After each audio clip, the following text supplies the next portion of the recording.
welcome back to Milton Mo Junction. I haven't really done a lot physically to the layout since my last video, which has been a little while since I actually uploaded, but a lot of the work I've been doing is designing and deciding what to do. I started to work on this section, which is the depot end on the other side to the coal yard, and I think I've changed it around completely. What I originally was going to do was build the Heljan diesel depot, but have it in two halves and have it backing into the back scene, which was going to be sort of along here. It's hard to explain it, but having built the front of the depot up just to sort of work out sizes, it was going to be a really tight fit to get 4 lines into the depot, or into the sort of half depot.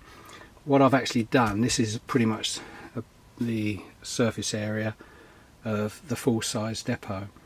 Well, if you imagine that cut into half and the other half put on those tail lines, there wasn't a lot of room between them, a lot of gap.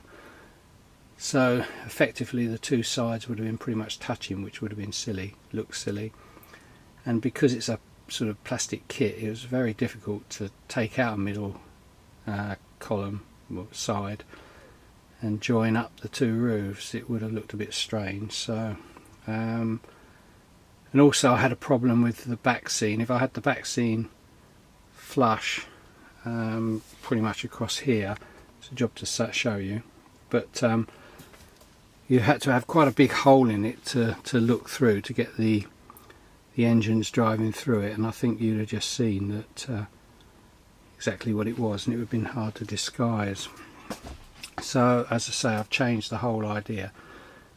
The back scene on that end now is going to be at an angle, pretty much 45-degree angle. So the depot will be fully built and sitting pretty much where the paper is. It's a bit hard to describe. Probably can see it a little bit better like that. The 2 lines beside it will just be dead end storage lines, sort of with no building over them. They'll come to an end. As I said, the back scene is at a 45-degree angle, and where I've stood those plastic ends up, that is going to be some sort of building, probably a continuation of the parcel depot or some sort of goods depot, that one of the lines will actually, the outer line will continue through, because that is part of the overall circuit, but it won't look like it's an overall circuit. It will look like it's come to an end there in the building. That's going to have to be purpose built, along with the platform at the back and the sort of parcel office that I keep talking about. So I think I've now come to a decision on what I'm going to do here, and that was probably the hardest thing. I've built the depot up, the Heljan depot. A lot of work. It's because it's a plastic and you have to glue the parts together, and it's very hard to get them fitting exactly. I mean, it's a lovely model, but when you're talking about such a big model, there are quite a few gaps in it which you have to fill up one way or another. So I'm in the process of doing that at the moment. I might well show you at the end of this video what I've done so far. I'm actually building it downstairs and then up here out in the conservatory. So that's my final plan, I think, anyway. So just to recap, the depot will be pretty much where the white paper is now, and that'll be the footprint of it. And the other building will be, as I say, the purpose-built building, handmade building along there. And what I might do on the back scene, any bits that you can actually see, I'll probably put flat brick ends of buildings or something similar like that, but we'll see. It's a slow process, but I guess that's what the fun is all about. I'm going to have to put some sort of concrete base on the floor here as well. I'm not sure how I'm going to do that. Probably card of some sort rather than plaster. Be cleaner, but we'll see. So, and also I've got to change the lines slightly where these are coming from. I want enough gap to get a fuel pump between them, but I also want the correct distance to go into the depot. So we'll have to see how that looks, but it's given me something to do. And yeah, I mean, I've had a bit of a break up here, so it's given me new impetus to get on with it. Although saying that, I'm on holiday in a while, so there'll be a delay in progress as well. But anyway, I'll just show you briefly the depot as it stands now and see what you think. Okay, as promised, I've come down to the conservatory and just showing you what the finished article looks like. Well, part finished article. I've pretty much done the build, but obviously I've got to fill in the gaps and clean it up and weather it, or paint it and then weather it, and see what it looks like then. I've just watched the video that I took, part of the video that I took upstairs, and rather than redo it all, I'm just going to clarify a couple of bits. The back scene I've stood up there is not actually the back scene that I'm going to be using. That's just a bit of board that I've got. The back scene I've got is slightly higher. It'll be as high as the original one that's there. And I'll need to do something probably in the corner where the two boards meet. I'm thinking of perhaps a chimney or something, I don't know yet, but I'll try and sort of cover it up. And also, once at the back of the yard or the depot, I'll have to cut the rails off so that they don't go through the depot, because as you can see, this one has got a solid end, so the track will stop inside it. Something else I've got to do to this is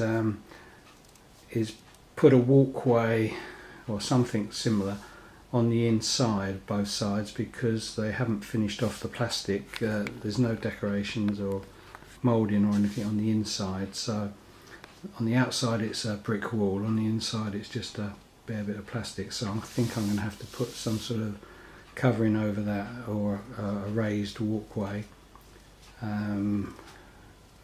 platform height as it were.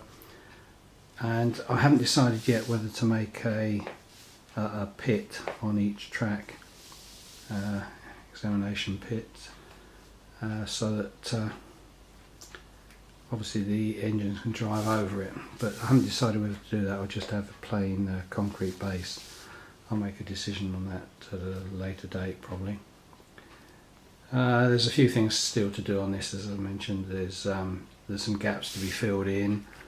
I've done a bit of strengthening already on the roof. I've put an angled piece of plastic and glued that, which has filled in the gaps along the peak, and also given it a little bit more strength.